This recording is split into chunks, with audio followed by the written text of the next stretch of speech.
यहाँ तल झरेको छु सरमसा मुनि। बेसी गरिबी अवस्था भएर चाहिँ आज खोलामा स्कुटी धुनु झरेको छु हो।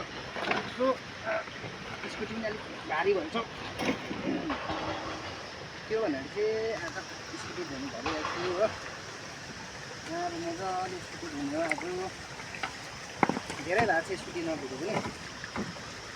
त्यो भनेर चाहिँ आज स्कुटी धुनु झरिरहेको छु हो। अर्को नधुएको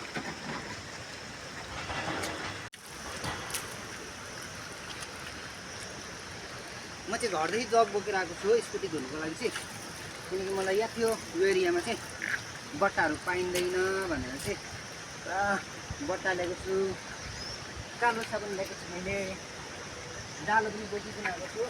मेरो जालो पनि अब जालो पनि लिएर आएको छु हो। सो आज चाहिँ धेरै महिना बादमा स्कुटी धोयो हुँदैछ। यस्तै छ के गर्ने जिन्दगी यस्तै छ। छुट्टीको टाइममा यसो टाइम पास पनि हुने, रमाइलो पनि हुने, यसो हल्का राइड पनि हुने भनेर चाहिँ म तल लुम्सेदेखि चाहिँ म तल सरमसा गार्डन अपोजिट यहाँनिर घुम्दैछु हो।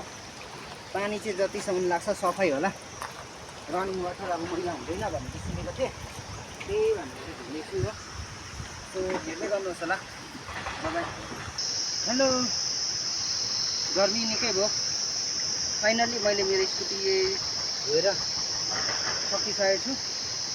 अन्त प्लिज मेरो क्यामेराम्यान यता देखाइदिनुहोस्। दाजुको पिसाफर भएको छ, हेर्नु सक्नुहुन्छ तपाईँहरू होइन। ए टायर मात्रै धुनु बाँकी छ, अब बडीहरू सबै चडक चिडिक्कै धुइसकेको छु। सो हेर्नुहोस् अब यहाँ चडक्क धुएको छु।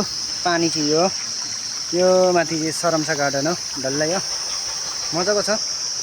यहाँ एउटा प्रोजेक्टहरू पनि चल्दैछ, नाम्ली समथिङ केको छ। सो हेर्दै गर्नुहोस् होला। By by everyone.